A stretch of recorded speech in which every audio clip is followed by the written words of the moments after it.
Hi, everybody. Welcome to WCA Extra, our live desk streaming show. Kicking off a few minutes late today. Just wanted to loop in our Rutland Bureau Chief, Connor Olathorn.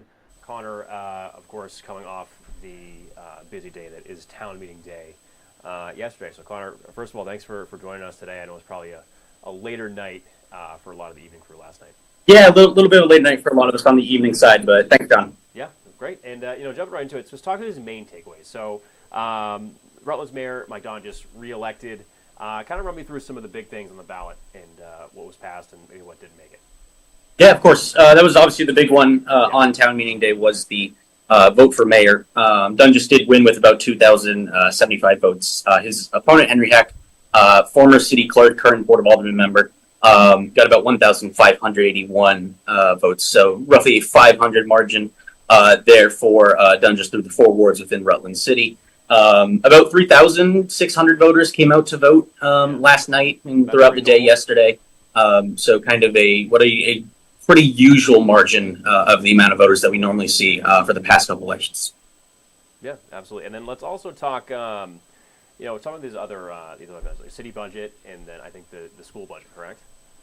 Yeah, correct. So both those budgets did pass. I know there's been a lot of kind of talk about school budgets, and I know last year it was a tough one. A lot of towns and cities weren't able to pass them. This year it seems like a lot of them did, including Rutland's. And then Dunn just did talk about kind of the bond that recently passed as well, $3.8 million bond that got voted for.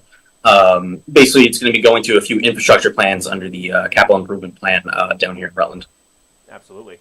I guess my last thing is, you know what? I don't think I have the last thing. But Connor, I think we'll just swap over to some of your coverage there and kind of see where that things. Of course, also we'll have some other time meeting day results rolling in today throughout the day as well. So we'll look forward to that. Yeah, again, all results we have right now are unofficial. Got to be sent to the Secretary of State and get all confirmed and whatnot. So, yeah. But all races here in Rutland pretty much all set. So thanks, John. Yeah, Connor, thanks so much for hopping on today. Of course. Yeah, thanks. A little quick one, but again, just wanted to highlight some of the big things on the ballot there, and of course we can pull up Connor's coverage from last night if I can find it.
Looks like we had some audio issue there. Of course, you can see Connor's coverage on WCAX.com.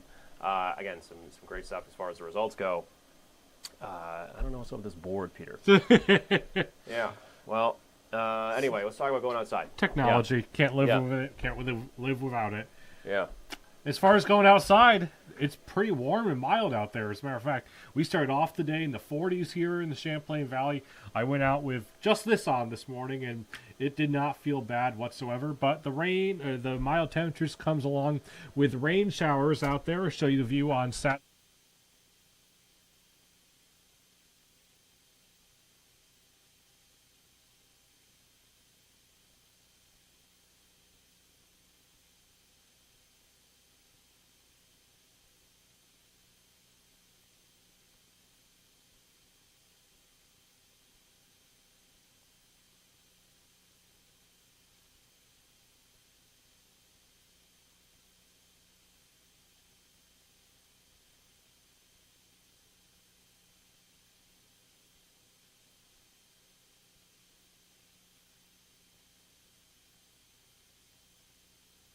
here at times to the afternoon and evening hours today. Rain becoming a bit more scattered in nature here as we head towards later this evening, tonight, and into the early morning hours for your day on Thursday. Again, we've been saying it all along, rainfall anywhere between a half an inch and potentially up to an inch of new rain by the time we're all said and done for both today as well as into your day tomorrow. You couple that with the warm temperatures we'll be talking about today into the 40s and potentially a few lower 50s out there this afternoon. We are going to keep an eye on a number of rivers. That includes the East Branch of the Ausable Forks, the Mad River near Moortown, the Otter Creek at Center Rutland, the Winooski River for both Essex Junction as well as Waterbury. Again, all 5 of those rivers forecasted to crest below flood stage, but one thing that this does not take into account for is the potential for ice jams that could cause additional sharp rises. That's something that we'll be keeping a close eye on here really through the day today and in through the day tomorrow as well. Might as well say the next 36 hours or so before those risks subside as we head into the day Friday.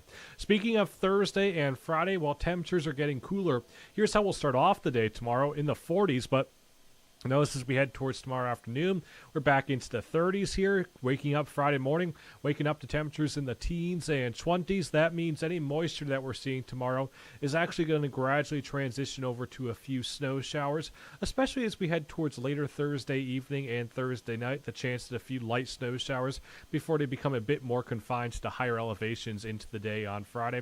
Optimistic we could also see a few breaks of sunshine for Friday as well. That snowfall potential really not looking to be all that much. Most of us is a trace maybe up to an inch or two. However, the higher elevations could potentially run an additional 1 to 3 here in that same time frame again Thursday into Friday. We're still cooler as we head into the weekend, but we are quieter for the weekend as well. Temperatures in the upper 20s and low to mid 30s here for both Saturday and Sunday. Don't forget that we spring forward Saturday night at 2 a.m., early Sunday morning. Monday still cooler, chance of a few snow showers, warming up as we head towards Tuesday of next week, and it does look like that warming trend will stick around here for the middle portions of next week as well, with temperatures back into the 40s. Yeah, Peter, I think I'll admit, I think I cut you off a little bit in the beginning there. I'm trying to figure out, Connor, the video, the playout problem, and I think I muted you on your mic. So I think you might have missed the first minute. But yeah, I think it's warm today. I guess it's good news, but also not great news for the possibility of I think people are probably not happy to see some signs of spring, but again, it's not great news when we have to talk about the flooding concern. It's not a huge concern by any means. I can't stress that enough. Not a big concern. It's not widespread major flooding, but again, it's just something that we want to closely watch here over the next 24 to 36 hours. Am I right in thinking that we're starting to enter that time where it goes back and forth? Yeah, that's definitely a good assumption. You mean now that we're going between freezing and thawing a whole lot, and that's a good sign of early spring. I mean, we're going to probably lose a decent amount of snowpack here today and tomorrow just because temperatures are so mild. Surprise little big flakes yesterday. I know, that caught a lot of us by surprise, but then it transitioned over to primarily rain last night. It was like 10 minutes. I know. 10 minutes, but even some places in the Champlain Islands actually just started to develop a few slick spots on some of those roads. So, 10 minutes of a good burst of snow, can.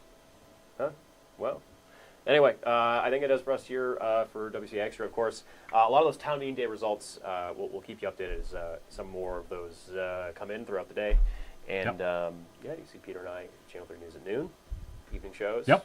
You know the drill. So, thanks, guys.